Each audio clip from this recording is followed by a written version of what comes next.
So let me guess. You are stuck saying, that's not my job as a project manager, yet your job description says other duties may apply. Could being a generalist be the superpower you're ignoring? Let's jump into today's point number one: resourcefulness. See, experience in resource constrained environments makes generalists efficient with limited tools and personnel. Why is this important, family? See, projects often face budget cuts, resource constraints, while requiring creative resource allocation.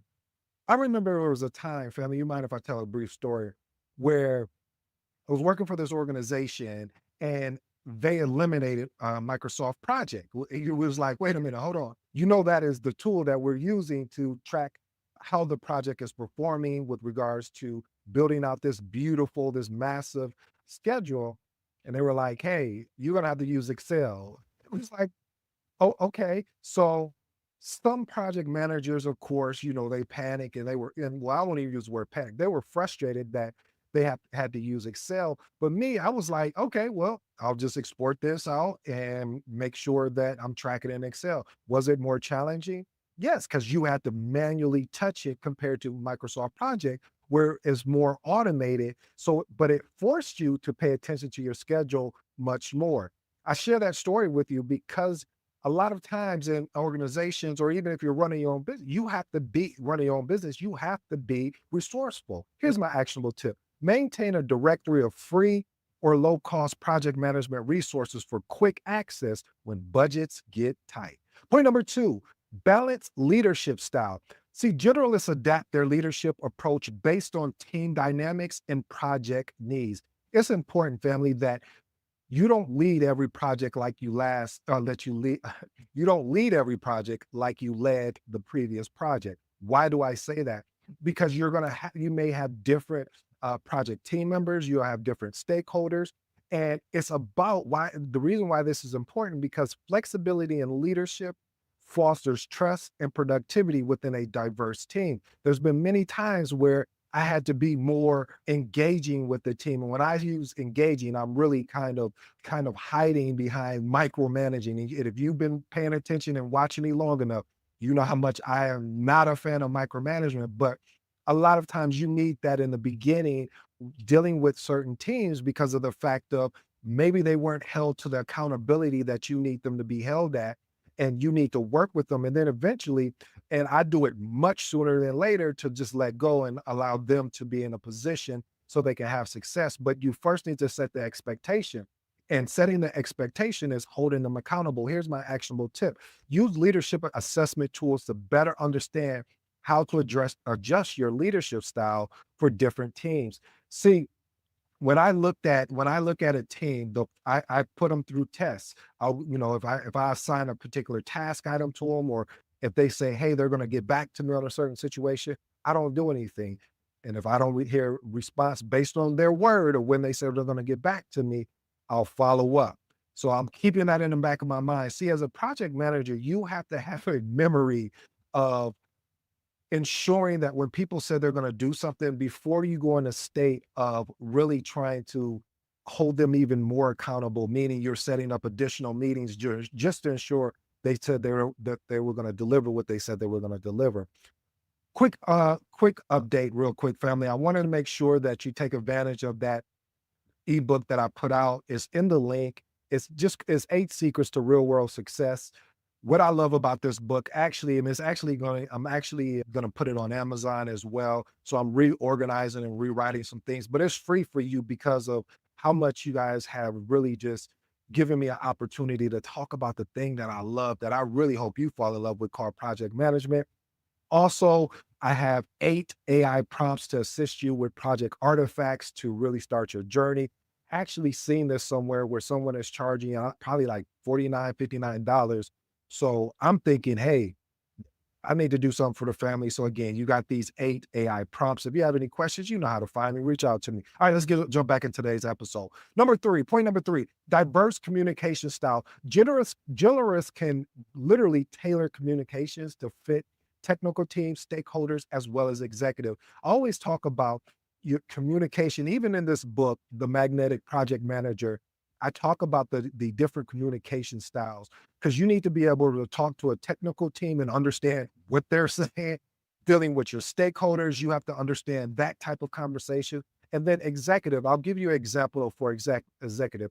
When you talk to executives, they want to know at a very high level, hey, where are we at in this project?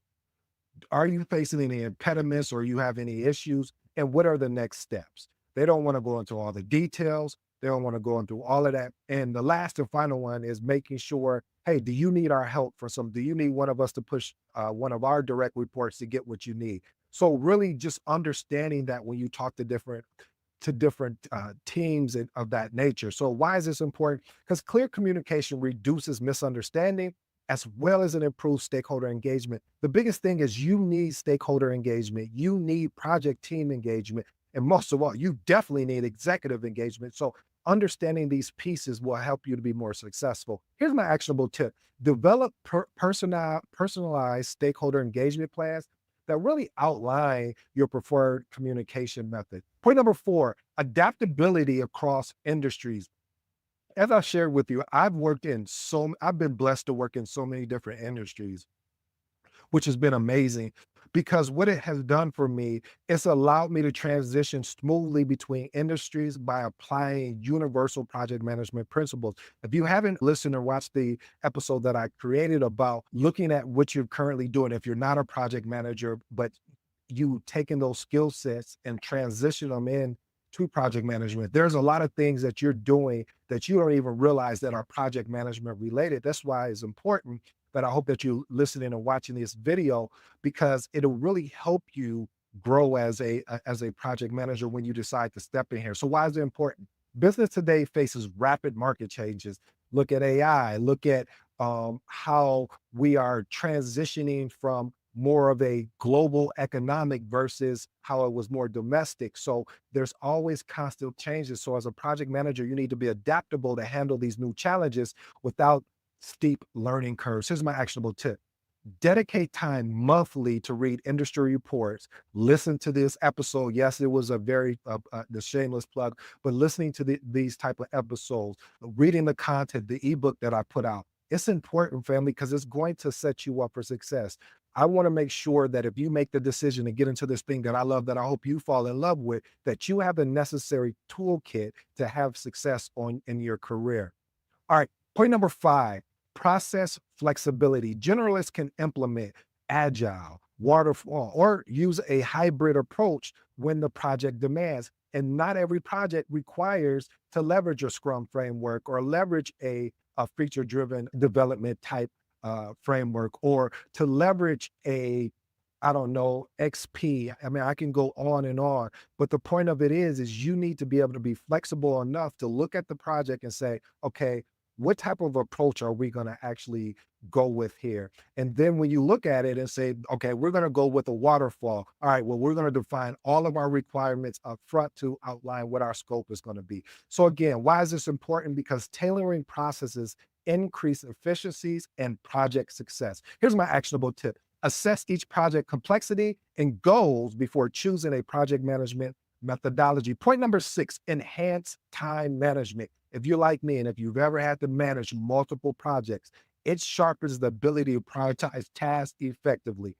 It gets to a point where you don't have time to sit there and chit chat on one of your calls. Just like, here's the agenda. This is what we're going to talk about. Anything outside of that, we'll put it in what we call the parking lot. What is the parking lot? The parking lot is saying these are things that are not that valuable or important, but I don't want to discredit what you're talking about. We can come back and either, if it's that important, we can either have a one-on-one so we don't take up the team's time, or we can talk about it in the next meeting. But we need to cover these things because this is the value. These things are going to provide value to the actual project. Why is it important? Poor time management leads to missed deadlines and project failures. My actionable tip is to use the Eisenhower metric to categorize tasks by urgency and most of all, important. Point number 7, broaden professional network. Working across industries, family, this is really expanded my project management professional network. I don't know why I did that. It just felt like I was singing a song or something. I had to do the hand. But anyway, I digress. Why is it important? A large network offers access to resources, support, and my favorite word, collaboration opportunity. Here's my actionable tip. Attend industry specific networking events, even things outside of what you normally would attend, because you want to get into these different events. And yeah, it's going to be uncomfortable. I'm not even going to lie to you. I haven't this far, and I plan on keeping my word as we talk, but it's going to allow you to really get exposed to certain things and just staying active in professional groups like the Magnetic Project Management group that is coming soon. I know you guys have been looking for it and waiting for it. It is coming. I'm gonna run a beta test for you guys just to get a couple people in. And at that point, we'll continue to expand. Point number 8, versatility in tools and softwares.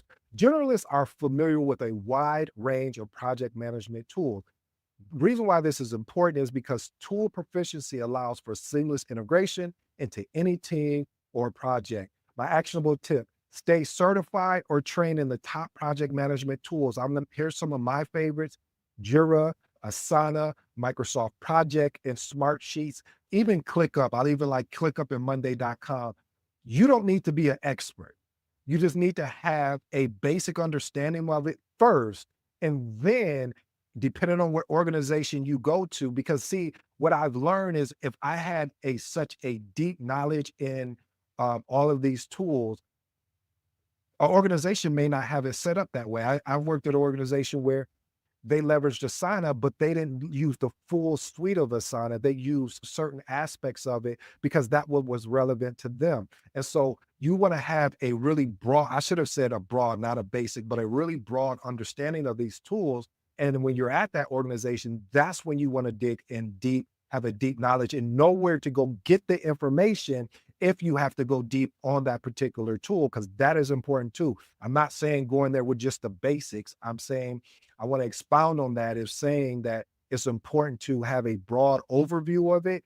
And then when you're in that organization, you should be really getting a deep understanding of it. And that's going to help you carry over into any other organization you go into. Because once you get a deep understanding, you're going to know where to go to figure out things easier. This is why when I always get the question like, what tool, project management tool that I should be really studying and going after? I name them: Smart Sheets, Microsoft Project, Jira, Asana, Monday.com. Click them there. Like, this is a lie. I was like, in Smart Sheets, I like, yes, exactly, because there's not a standard tool anymore. See, Microsoft Project used to be the standard, the platinum tool that project managers use when I first got into this game of project management, but it's no longer that way. There are other tools out there that actually provide this, provide value as a project manager. Here's my bonus for you: big picture vision.